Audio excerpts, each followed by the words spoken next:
Hello, my name is Tamathy and I grew up in a small town in Missouri and I'm the oldest of 21 children.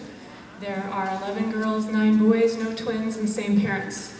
We grew up in a big house, but a house that kept getting bigger because we kept adding on to it as we kept adding on to our family.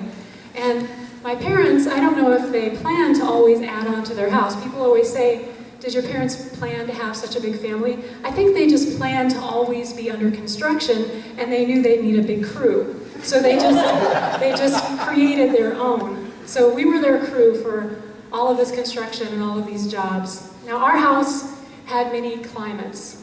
You know, it was easy to, when we went to school and learned about climates in different parts of the world, it was so easy to understand this. We had tropical zones, we had arid zones, there was parts of our house that were frigid, freezing, and then there was the wood stove in the living room where we all fought for the one space right in front of it that was warm. Now eventually, even my parents grew tired of this, and my dad had this idea about putting this huge wood-burning furnace in the basement and finally heating all of the house at once. And so he put the giant wood furnace in the basement, but then of course he needed an enormous supply of wood. And so this time of the year, when it starts to actually get cold, is when we would go out and gather wood for this enormous furnace. And so not only were we the construction crew, we were my dad's woodcutting crew. So every Saturday morning, my sisters and I would still be in bed because our room was freezing, and so we stayed under the blankets as long as we could.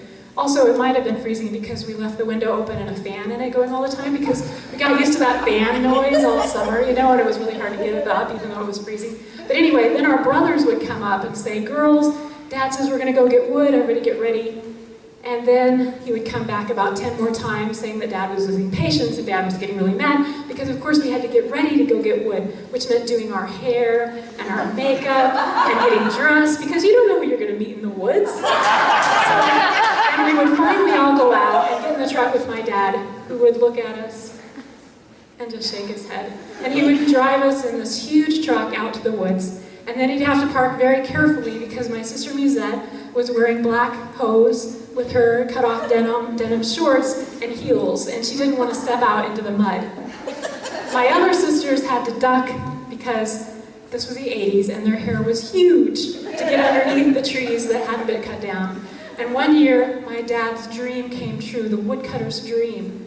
This guy, my dad said he hated trees. This guy bought a piece of land with tons of trees and he had them all cut down because he hated trees. We said, why did he hate trees? And my dad said, well, a tree almost killed him once. He was cutting up this tree and it rolled over on him and a big branch scraped up half his face. He's got a huge scar and he hates trees, but we get all the wood.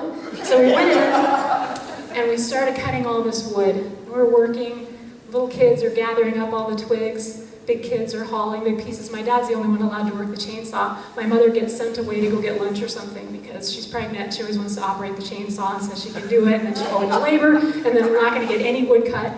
So she's gone, we're cutting wood, and then we see another wood cutting crew.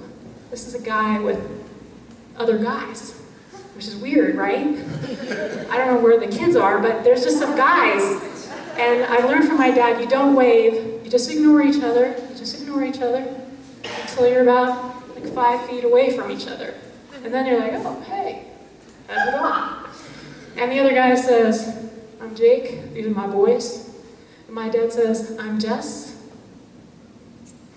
And then he looks back at us, and my brother is stretching gum out as far as he can, and Musette is standing on a stump, rearranging her hose, and I'm trying to look manly, and my dad just looks sad.